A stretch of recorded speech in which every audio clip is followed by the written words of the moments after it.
आज हम लोग एस सी वर्मा चैप्टर से गॉस लॉ का क्वेश्चन सॉल्व करेंगे। चैप्टर है गॉस लॉ।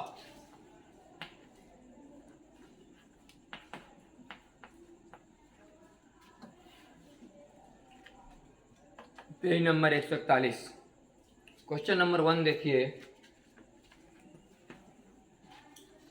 कह रहे हैं कि इलेक्ट्रिक फील्ड है किसी रीजन में, किसी जगह में एक इलेक्ट्रिक फील्ड दिया गया है इसमें। तो इलेक्ट्रिक फील्ड का जो वैल्यू है वो 3/5 ई नॉट आई कैप है। क्योंकि इलेक्ट्रिक फील्ड एक वेक्टर है तो वेक्टर के रूप में लिखा हुआ है। और 4/5 ई नॉट जे कैप। सवाल में ये बात मेंशन भी है कि ई नॉट का जो वैल्यू है 2 × 10⁻³ न्यूटन पर कूलम। तो find the flux of this field. इस फील्ड का फ्लक्स निकालना है थ्रू ए रेक्टेंगुलर सरफेस। उस सरफेस का फ्लक्स निकालना है जिसका area 2 metre square 0.2 metre square to the YZ plane. अगर ये बाइजेड प्लेन है इसका मतलब इसका डायरेक्शन या तो आई कैप होगा या तो माइनस आई कैप, क्योंकि बाइजेड प्लेन का परपेंडिकुलर होगा एक्स एक्सिस। तो किसी भी प्लेन का एरिया का डायरेक्शन उस सरफेस के परपेंडिकुलर होगा। तो होगा आई कैप, ये वेक्टर हो गया ई वाला। और हम जानते हैं कि फ्लक्स बराबर ई डॉट है। फ्लक्स बराबर ये cos थीटा मतलब ई डॉट है। और डॉट में क्या होता है, आई आई वाला गुना होता है, जे जे वाला, के वाला। तो आई आई वाला गुना करो तो 3/5 ई नॉट और गुने 0.2 और ई नॉट का मान वहां से रख देंगे तो 3/5 गुने 2 गुने 10⁻³ और गुने 0.2। तो यह जाएगा हम लोग का 3 दूनी 6 और 6 दूनी 12 1.2/5 गुने 10⁻³ यहाँ 10 से गुना कर देते हैं और 10 से भाग तो 10⁻³ -3 ना होगा, -3 ना 10⁻³ 10⁻³ 3 हो गया ये। तब हो गया 2 दूनी 3 दूनी 6 6 दूनी 12 1 0 गायब कर देते हैं तो 1200 बटा 5। तो 5 दूनी 10 5 का 20 240 और न्यूटन बटा कूलम गुने मीटर का स्क्वायर। तो पहला आंसर आएगा 240 न्यूटन बटा कूलम गुने मीटर का स्क्वायर। दूसरा सवाल देखिए।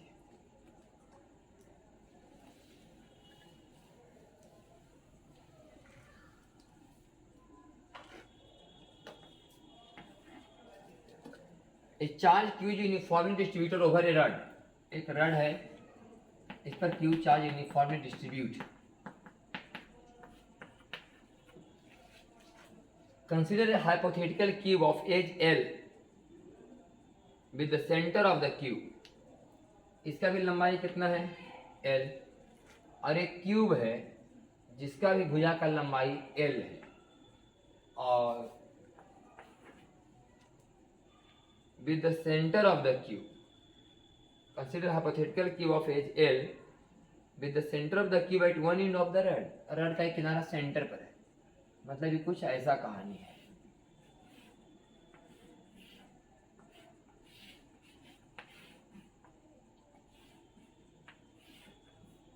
आई कहाँ चला आया इसके सेंटर पर। अब चूंकि इसका भी लंबाई L है और भुजा का भी लंबाई L है और ये चूंकि सेंटर पर है इसका मतलब L/2 भाग अंदर है। अब L/2 भाग चूंकि अंदर है और चूंकि पूरा रड पर चार्ज Q है इसका मतलब इस हाइपोथेटिकल सरफेस के अंदर में Q/2 चार्ज। तो सवाल है कि find the minimum possible flux of the electric field through the entire surface. पूरे इस इंटायर सरफेस का फ्लक्स क्लोज सरफेस का बराबर अंदर का चार्ज बटे एप्सिलॉन नॉट। आंसर आएगा Q/2 एप्सिलॉन। फ्लक्स बराबर किसी भी क्लोज सरफेस का फ्लक्स बराबर अंदर का चार्ज बटे एप्सिलॉन नॉट। चार्ज जो बंद है, चार्ज बंद है यहाँ Q/2 बटे एप्सिलॉन नॉट। तीसरा सवाल कह रहा है so that there can be no net charge in a region in which the electric field is uniform at all points. कह रहा है एक जगह है जहां पर इलेक्ट्रिक फील्ड यूनिफॉर्म है। मान लीजिए कि एक जगह है जहां पर इलेक्ट्रिक फील्ड यूनिफॉर्म है तो so that there can be no net charge in the region, करा इसके अंदर में कोई चार्ज नहीं हो सकता, क्योंकि देखिए इसके अंदर में अगर कोई चार्ज रहेगा तो इलेक्ट्रिक फील्ड इसको क्या लगा देगा, फोर्स। इसके अंदर में अगर कोई चार्ज रहेगा तो इलेक्ट्रिक फील्ड में से क्या लगा देगा, फोर्स। इस रीजन में किसी चार्ज पार्टिकल को ठहर पाना संभव नहीं है। किसी को दिखाने वाली बात नहीं, कोई न्यूमेरिकल ढंग का है नहीं जो कि हम क्वेश्चन का आंसर करवाएं इसमें। सीधे बताया गया कि so that there can be no net charge in a region in which the electric field is uniform at all points, कि हर एक जगह पर इलेक्ट्रिक फील्ड का मान हमने ले लिया है यूनिफॉर्म। अगर इलेक्ट्रिक फील्ड यूनिफॉर्म है तो इसका मतलब आ चुकी डायरेक्शन अगर इधर मान लें तो इस तरफ होगा हाई पोटेंशियल, इस तरफ होगा लो पोटेंशियल। तो कोई भी चार्ज इस रीजन में आएगा तो वो मतलब हाई पोटेंशियल से लो पोटेंशियल की तरफ चला जाएगा, कोई प्लस चार्ज रहेगा तो, और माइनस इस तरफ चला जाएगा। तो इस रीजन में कोई फील्ड मैंने कोई चार्ज ठहरने वाला नहीं। ये अपना एक्सप्लेन करना है। कोई सवाल है नहीं, बस वही समझाना था कि जहाँ पर इलेक्ट्रिक फील्ड यूनिफॉर्म है वहाँ पर कोई net charge, no net charge in a region in which the electric field is uniform at all points. जहाँ के हर एक बिंदु पर इलेक्ट्रिक फील्ड यूनिफॉर्म है वहाँ पर कोई नेट चार्ज होने वाला नहीं।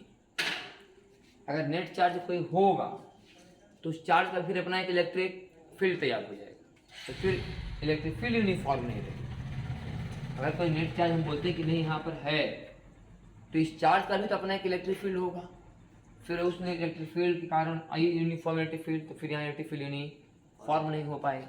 अगर यूनिफॉर्म रहना है तो फिर बीच में कोई चार्ज पॉसिबल नहीं।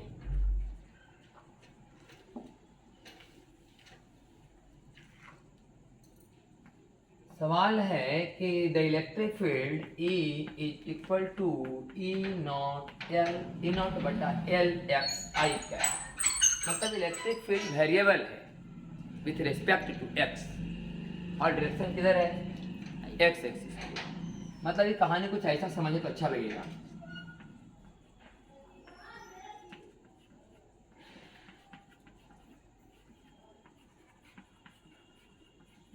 ऐसे देखने में आपको अच्छा लगेगा, बस एक फीलिंग के बारे में बता रहे हैं कि इलेक्ट्रिक फील्ड तो एस की तरफ है ही, लेकिन जैसे जैसे आगे बढ़ रहे हैं सिटी का मान मजबूत होता जा रहा है। हम ये लाइन के माध्यम से रिप्रेजेंट करना चाह रहे हैं कि जहाँ जितना लाइन है वहाँ फील्ड उतना मजबूत होता है। तो जैसे जैसे एक्स का मान बढ़ेगा तो उसका वैल्यू बढ़ेगा। तो उसको दिखाने का तरीका सीखे कि ऐसे समझो कि इलेक्ट्रिक फील्ड जा रहा है, यहाँ कम है, यहाँ ज़्यादा है, यहाँ ज़्यादा है, यहाँ और ज़्यादा है, यहाँ और ज़्यादा। जैसे जैसे ऑरिजिन से आप दूर जाइएगा इलेक्ट्रिक फील्ड का मान बढ़ता ही जाएगा इस फार्मूला के हिसाब से। तो सवाल है कि find the charge contain inside a cubical volume. एक क्यूबिकल वॉल्यूम है bounded by the surface x बराबर 0, x बराबर a, y बराबर 0, y बराबर a और z बराबर 0, z बराबर a। कह रहा है कि find the charge contain inside a cubical volume. एक क्यूबिकल वॉल्यूम है पहले तो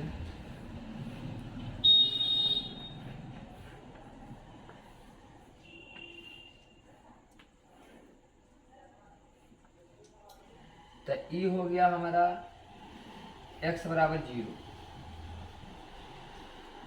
इस पॉइंट पर करा charge content inside cubical volume bounded by the surface x बराबर 0, x बराबर a, y बराबर 0, y बराबर a, z बराबर 0, z बराबर a। एक E नॉट का मान भी दिया गया है 5 गुने 10 के पावर 3 न्यूटन पर कूलम, और L का मान दिया गया है 2 सेंटीमीटर, जबकि भुजा की लंबाई है इसमें 1 सेंटीमीटर। तो 1 सेंटीमीटर भुजा वाला सतह घन, 1 सेंटीमीटर भुजा का। तो हमें बताना है कि charge find the charge contain inside a cubical volume. इसके अंदर में कितना चार्ज है, तो पहले निकालते हैं फ्लक्स कितना है। इसके अंदर में फ्लक्स कितना है, तो ये अगर x बराबर 0 पर है, ये वाला प्लेट, तो ये प्लेट है x बराबर a पर, ये सरफेस है x बराबर 0, आई सरफेस है x बराबर a पर, और यही दोनों सरफेस फ्लक्स देगा क्योंकि यही दोनों सरफेस इसी लाइन में आएंगे, इंटेंसिटी के लाइन में इसका एरिया और इसका एरिया आएगा। तो अगर हम x बराबर 0 पर का बात करें, x बराबर 0 पर का बात करें, तो x बराबर 0 पर अगर हम बात करेंगे तो ये हो गया x बराबर 0, हो गया x बराबर a, ये हो गया आपका पीछे हो गया एक तरह से समझिए क्या y बराबर 0, y बराबर a, z बराबर 0, z बराबर a, तीन सरफेस है ये। x बराबर 0, x बराबर a, y बराबर 0, अगर इधर मानते हैं y एक्सिस तो ये y बराबर 0, ये y बराबर है। और इधर मानते हैं z एक्सिस तो पीछे वाला ये सतह z बराबर 0 और ई वाला सतह z बराबर 0 और ई वाला z बराबर है, ये आगे भागा हुआ है। तो इस सरफेस का देखते हैं हम लोग फ्लक्स निकालते हैं। अच्छा, चूंकि यहाँ तो x है तो यहाँ तो x 0 होगा। अब यहाँ x 0 है, इसका मतलब सिटी का मान 0, यहाँ इलेक्ट्रिक फील्ड नहीं, तो फ्लक्स सिर्फ ही देगा। अब वो सिर्फ फ्लक्स कितना देगा तो फ्लक्स वहां पर होगा E0 1 सेंटीमीटर, अब IL 2 सेंटीमीटर, 100 से 100 कट जाएगा, मैंने E0 बाई 2 अगुने एरिया बराबर 1 सेंटीमीटर का स्क्वायर, जो हो गया सेंटीमीटर का स्क्वायर।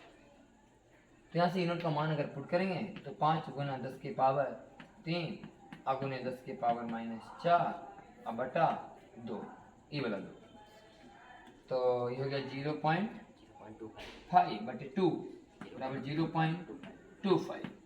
ये आ गया हम लोग का क्या है फ्लक्स, जबकि हमें निकालना है चार्ज, तो लिख देंगे फ्लक्स बराबर चार्ज इनक्लोज बटा एप्सिलॉन नॉट बराबर 0.25, तो चार्ज इनक्लोज बराबर 0.25 एप्सिलॉन नॉट। और सवाल है कि आंसर किस में दिया है, तो 4 का आंसर दिया है, मान दिया है, तो 0.25 का मान हो जाएगा 0.25 गुने 8.86, इसे कट रहा है कि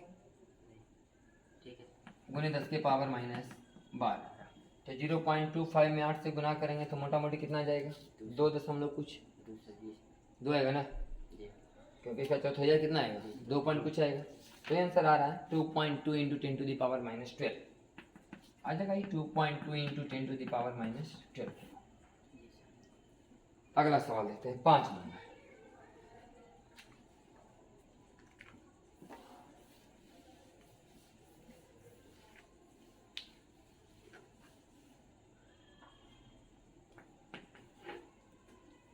कर रहा है कि the charge Q is placed at the centre of A cube, एक क्यूब है और इसके सेंटर पर एक plus Q charge. Find the flux of the electric field through the 6 surface, पूरे सरफेस से फ्लक्स बराबर क्यू बाई एप्सिलॉन, पूरे का फ्लक्स निकालना, पूरे 6 सतह का, तो पूरे सतह का मतलब पूरे घन का, तो घन के अंदर जितना चार्ज बंद है बटे एप्सिलॉन। ये 5वां सवाल है। 6ठा नंबर सवाल में सवाल यही है, 6ठा नंबर सवाल में यही है, दिखाया गया है, देखिए इसी में को 6ठा बनाते हैं। 6ठा नंबर सवाल में फिगर में दिखाया गया कि नीचे एक प्लस स्क्वायर है, वास्तव में भी एक स्क्वायर है, जब ये एक घन है तो ये एक स्क्वायर है, और स्क्वायर से कुछ ऊंचाई पर, कितना ऊंचाई पर a/2, इसकी भुजा लिखा हुआ है कि a, आई सेंटर से a/2 ऊंचाई पर एक चार्ज रखा गया है, फिगर में दिखाया गया है। आई जो डॉटेड लाइन हम दिखाए हैं ये फिगर का हिस्सा नहीं, ये डॉटेड लाइन समझिए कि हम लोगों ने बाद में खींचा, ये डॉटेड लाइन हम लोग बाद में खींचे। मेन फिगर इतना ही है कि एक स्क्वायर है जिसका भुजा a है, इसके सेंटर से a/2 ऊंचाई पर एक चार्ज रखा हुआ है q। तो सवाल है कि find the flux of the electric field through the square surface, बताओ इस सरफेस से कितना फ्लक्स जाएगा। तो अगर हम इसको एक अच्छा सवाल के रूप में कन्वर्ट करें, सिमेट्रिक सवाल के रूप में, तो इसे हमें घन बना दिए, सवाल को हमें घन बना दिए, इसको सेंटर मान कर। सवाल बस इतना ही है कि इस चार्ज का फ्लक्स इसके चलते बताइए, जबकि इस चार्ज का फ्लक्स 6 के चलते है क्यू बाई एप्सिलॉन नॉट, और जबकि सेंटर में अगर आ गया इसका मतलब सब पर फ्लक्स बराबर गिर रहा होगा, जब सब पर बराबर फ्लक्स गिरेगा तो इस पर गिरेगा क्यू बाई 6 एप्सिलॉन। इस सवाल का आंसर हो गया कि क्यूब के एक सरफेस का फ्लक्स है क्यू बाई 6 एप्सिलॉन नॉट, पूरे क्यूब का होगा क्यू बाई एप्सिलॉन नॉट। वास्तव में सरफेस में क्वेश्चन है क्यूब कहाँ ने गया है, हम लोग अपने समझ से इसको क्लोज करने के चक्कर में क्यूब बना लेंगे, और पूरे क्यूब का क्यू बाई एप्सिलॉन नॉट, तो एक सरफेस है Q by 6 epsilon. 7वां number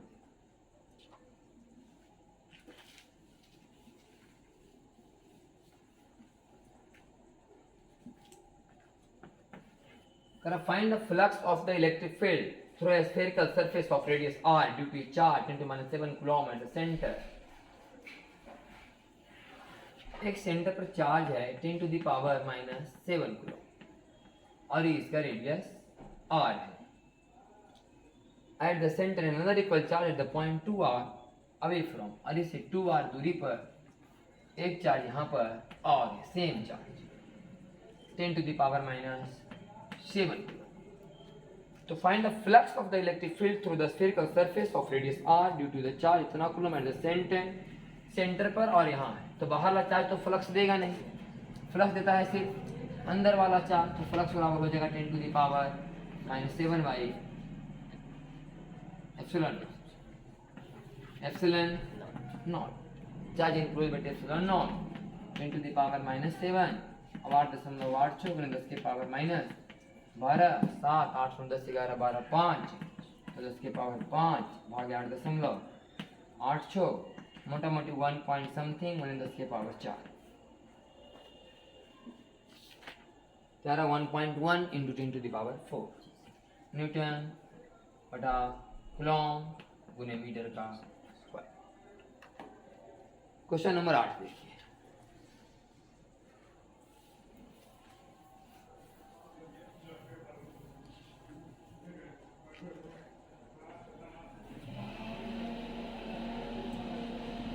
charge Q is placed at the center of an imaginary spherical surface.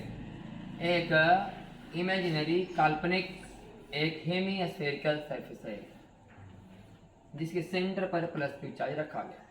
काल्पनिक कोई हेमी स्फेरिकल सरफेस है जिसके सेंटर पर प्लस Q चार्ज रखा गया. यूजिंग सिमेट्री, सिमेट्री मतलब क्या,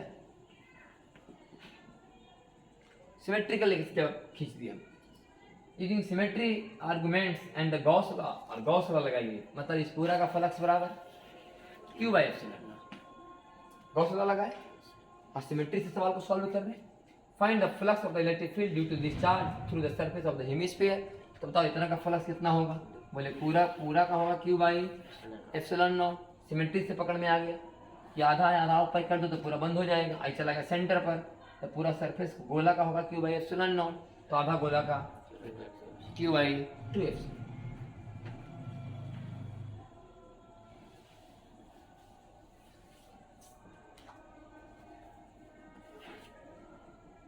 करंट है स्फेरिकल वॉल्यूम. एक स्फेरिकल वॉल्यूम है जिसमें चार्ज डेंसिटी है, पूरा चार्ज बटा हुआ है. अंदर में जो चार्ज का बंटवारा हुआ है वो 2 गुने 10 के power minus 4 coulomb per metre cube. Find the electric field at the point inside the volume at a distance 4 cm from the center.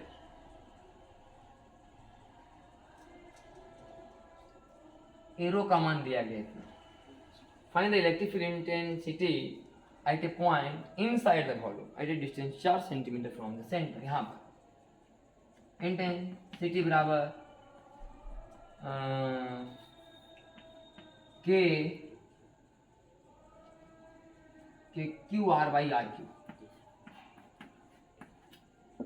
के Q R by R Q formula है कि ऐसा स्फीयर जिसके पूरे इंटायर वॉल्यूम में charge हो उसके अंदर में इंटेंसिटी आर दूरी पर बराबर के Q R by R Q.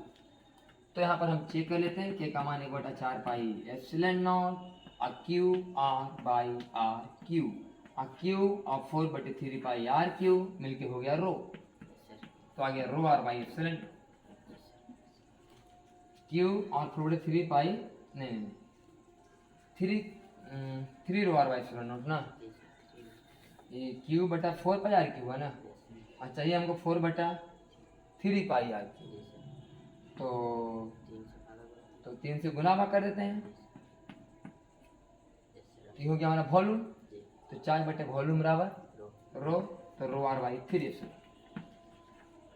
Row R by 3 epsilon. Rho का मान 2 गुने 10 के पावर माइनस 4, आर का मान 4 सेंटीमीटर, तो 4 गुने 10 के पावर माइनस 2 और बटा 3 एप्सिलॉन नॉट का मतलब 8.86 गुने 10 के पावर माइनस 12.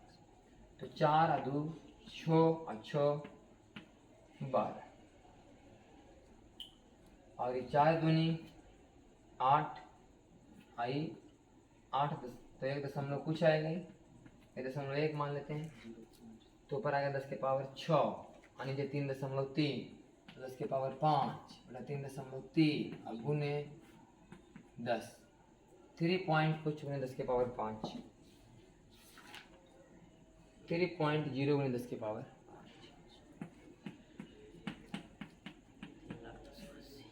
ये आ गया इंटेंसिटी न्यूटन बटा कूलॉम या वोल्ट पर मीटर। 10 नंबर सवाल देखिए।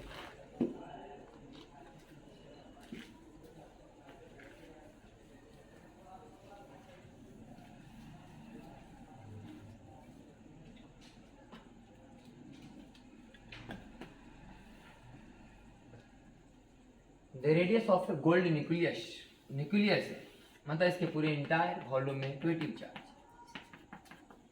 न्यूक्लियस पॉजिटिव होते हैं, पूरे इंटायर वॉल्यूम में positive charge.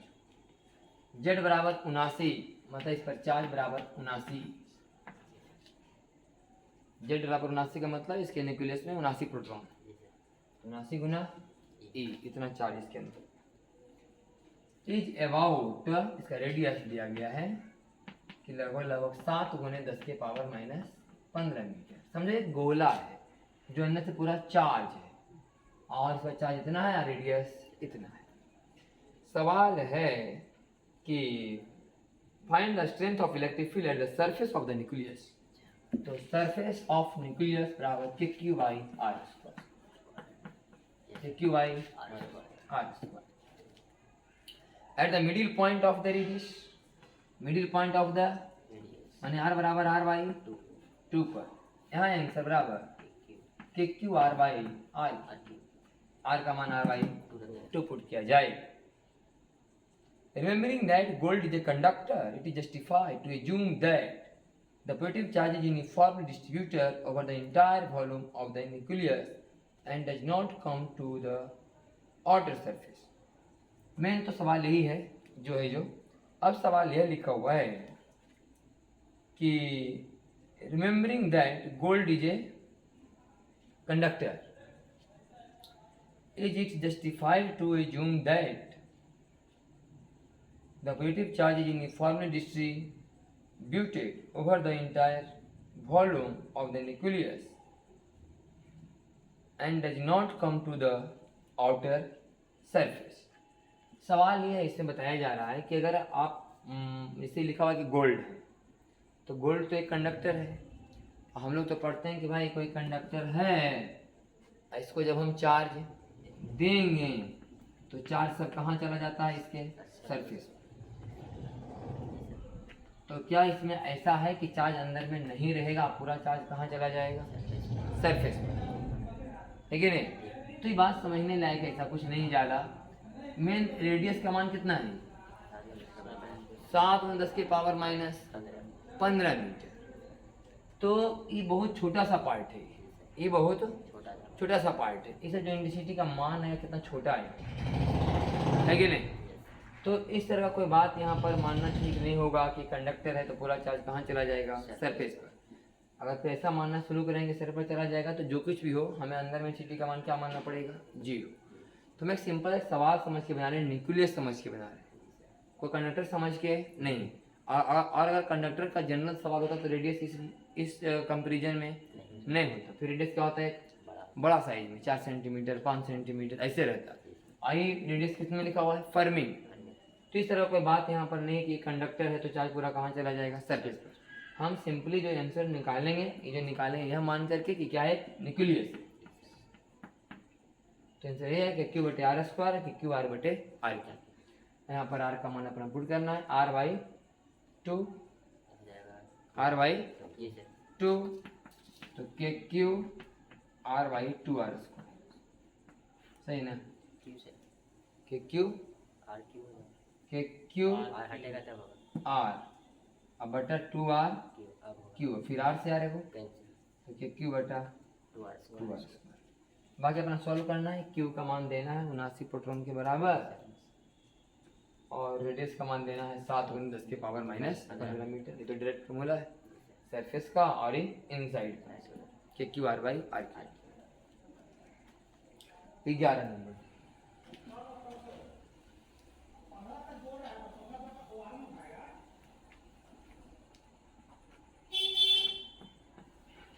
A charge Q distributed uniformly within a material of a hollow sphere of inner radius and outer radius R1 and R2.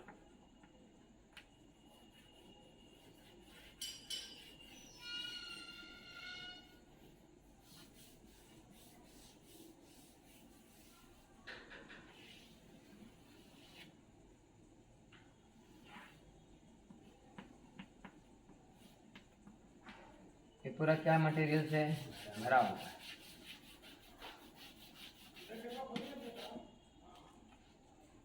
इसमें कुल कितना चार्ज है? Q. A charge Q is distributed uniformly within the material of a hollow sphere of inner and outer radii R1 and R2. Find the electric field at a point P at a distance x away from the center. For R1 यहाँ पर जो R1 से बड़ा है और R2 से छोटा है, यहाँ पर बताओ कि इंटेंसिटी का मान क्या है। तो सबसे पहले हम यहाँ पर क्या लेंगे? गॉसियन सरफेस, और उसके बदले लिखेंगे कि इंटीग्रेशन ई डॉट डी बराबर चार्ज इनक्लोज बटा एप्सिलॉन। तो इंटेंसिटी तो यही लिखाएगा, लेकिन एरिया होगा 4 पाई एक्स। 4 पाई बराबर चार्ज इनक्लोज कैसे निकलेगा? तो हम लोग लिखेंगे कि 4/3 पाई R2 क्यू माइनस 4/3 पाई R1 क्यू में कितना चार्ज?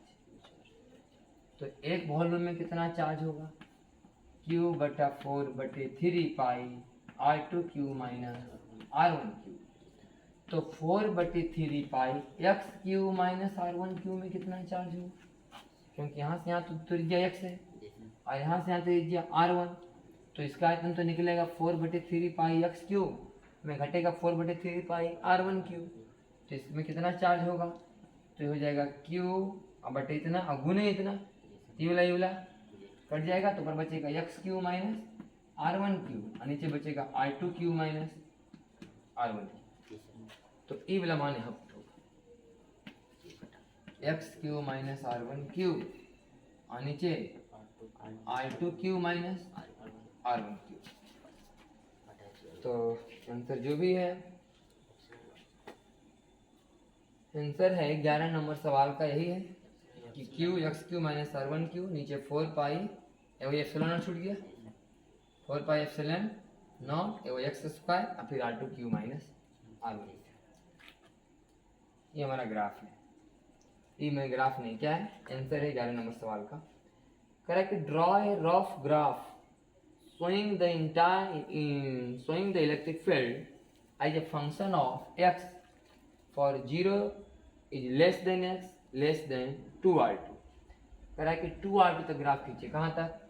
2R2 तक, बाहर तक। तो देखिए यहाँ मेन यहाँ पर क्या है कि जब x का मान कहाँ चला जाएगा? R2 पर। अब x का मान मानो 0 रखेंगे, x का मान 0 करेंगे तो ये कितना आ जाएगा? इसका मान 0 कर नहीं सकते, R1 से बड़ा। R1 के अंदर में तो कितना आएगा? 0। R1 के अंदर में सिटी का मान 0। ग्राफ खींच रहे हैं, ये क्वेश्चन समझ आया कि नहीं? Yes sir. अब ग्राफ यहाँ खींच के दिखा देते हैं। देखो मान लो हम ग्राफ खींचना चाहते हैं, कहाँ से कहाँ तक? 0 से लेकर के 2R2। तो R1 तक तो इंसिटी का मान 0 आएगा।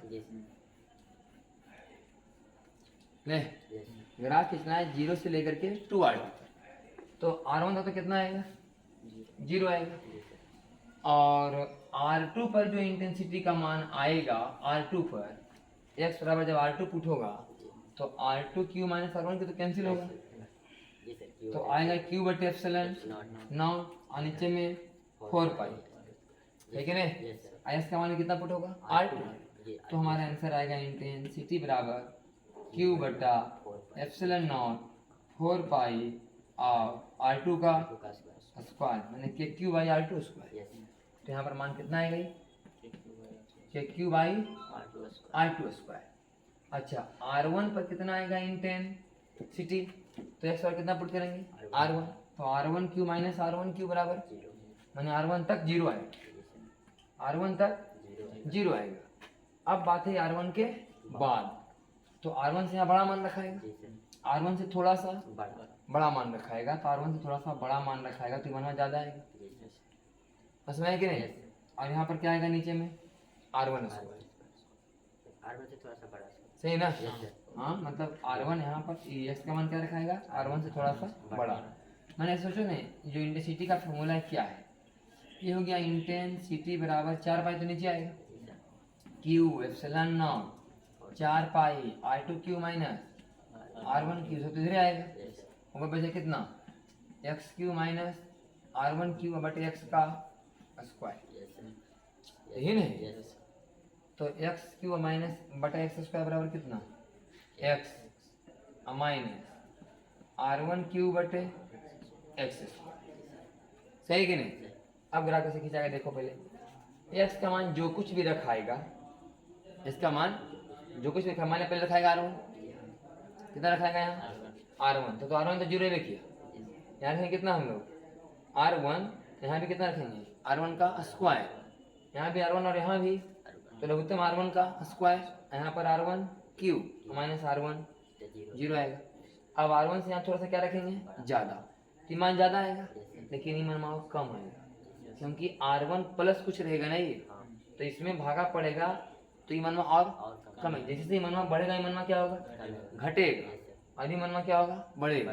इसका मतलब धीरे धीरे ये जो है आपका क्या इलेक्ट्रिक फील्ड का मान क्या होगा बढ़ेगा, ये क्या होगा मानी बढ़ेगा।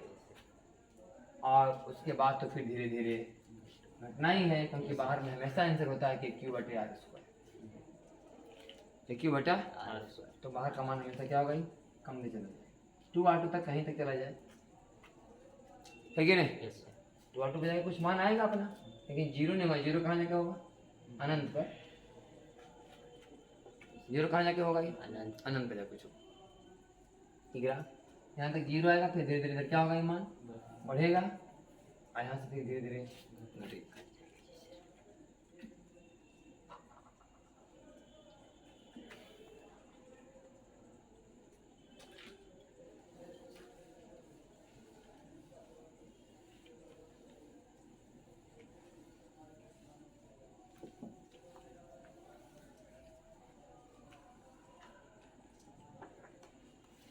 बारह नंबर देखो, a charge q is placed at the center of an uncharged hollow metallic sphere, uncharged है, hollow है, metallic है, और सेंटर पर एक charge of radius a. Find the surface charge density on the inner surface and outer surface. यहाँ plus Q तो यहाँ minus Q, और यहाँ माइनस क्यू तो यहाँ plus Q.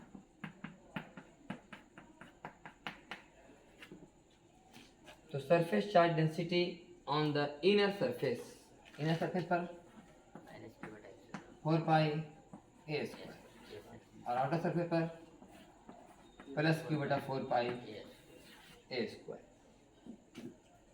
If the charge q is put on the sphere, कितना put किया गया इस पर q, तो बाहर रह जाए, है कि नहीं। क्योंकि जब किसी कंडक्टर पर चार्ज पुट करते तो चार्ज कहाँ रहता है सरफेस पर। What will be the surface density on the inner and outer surface? अब बताओ अंदर और बाहर कितना, तो अंदर तो ही रह जाएगा माइनस क्यू बटा 4 पाई ए स्क्वायर, और बाहर q प्लस क्यू बटा 4 पाई ए स्क्वायर, सही कि नहीं। 12 का से यहाँ तक। Find the electric field inside the sphere at the distance x from the centre in the situation a and b।